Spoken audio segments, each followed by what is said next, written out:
ముందు మీ అమ్మకి నమస్కారం చేయి.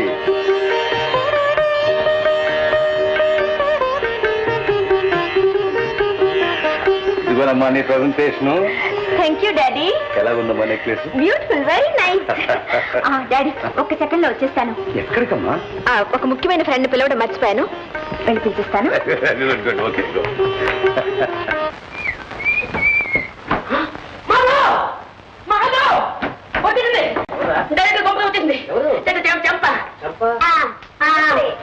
నమస్తే. మీరా? మా వాడు చంపా చంపా అంటుంటే ఏమిటి అనుకున్నాను. ఏమిటి ఇలాగా చేశా? ఇవాళ నా పుట్టినరోజు. ఓహో, ఇన్విటేషన్ ఇవ్వడానికి వచ్చావా?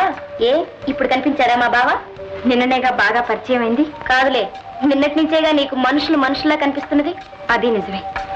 మాధవ్ గారు నన్ను పూర్తిగా మార్చేశారు. అందుకు కృతజ్ఞతే ఈ ఆహ్వానం. సాయంకాలం పార్టీకి తప్పకుండా రావాలి. ఎలా వస్తాడమ్మాయి? మా ఇంట్లో పండగగా. పోనీ అందరూ రండి.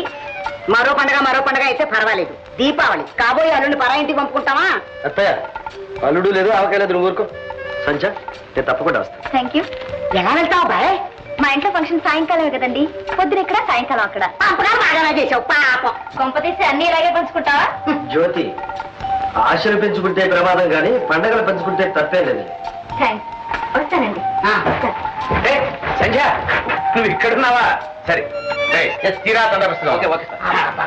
ఎప్పుడు చూసా మీ సందా గొడవేనా? అది కాదే, ఇవాళ పండుగ, పైగా అమ్మాయి పుట్టినరోజు. తీసుకోమా.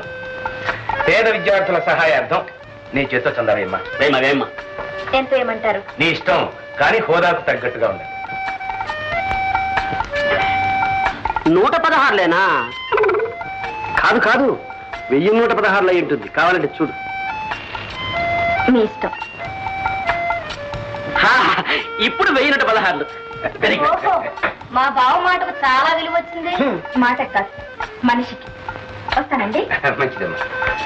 బావా, వాకిలి దాకా వెళ్ళి సాగనంపి వస్తావా? వాకిలి దాకా కాదు, ఇంటి దాకా వెళ్ళి దిగబెట్టేస్తా. కమాసరి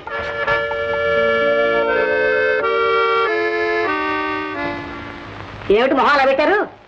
చూసారా మీ మేనవుడి వాళ్ళకం? ఏదో తమాషాగా వెళ్తుందిలేవే. ఏమిటండి తమాషా? ఇలాంటి తమాషాలే రేపు కొంప ముంచుతాయి. ముందు మన అమ్మాయిని పెళ్లి చేసుకుంటాడు తేల్చండి. వాడి మొహం, వాడి పెళ్లి వాడి చేతిలో ఉందా? గోపాలరావు గారు మన అమ్మాయిని చేసుకోవడానికి చాలా ఉత్సాహంగా ఉన్నారు. అవునవును, తాతగారి ఆస్తి వస్తేనేగా మీ అల్లుడు ఒక మనిషి అయ్యేది. అందుకనే ఆస్తి కోసమైనా వీడు మన అమ్మాయిని చేసుకోక తప్పదు. అందరూ డబ్బు కోసం మనలాగే గడ్డి తింటారంటారు మీరు. మరి సరే, పదండి, భోజనానికి వెళ్ళండి. ఏటో పిచ్చిది. అమ్మా నీకు తెలుసు కదా నాకు ఈ తప్పదంటే. మీ భయం పోగొట్టడానికే సరిగ్గా నేను దీపావళి రోజు పుట్టాను. నువ్వు పుట్టావు కాబట్టి ఊరుకున్నానమ్మా, లేకపోతే అసలు దీపావళి మా ఇంట్లో క్యాన్సిల్ చేసి పరిశ్రమ ఏం లేదు డాడీ.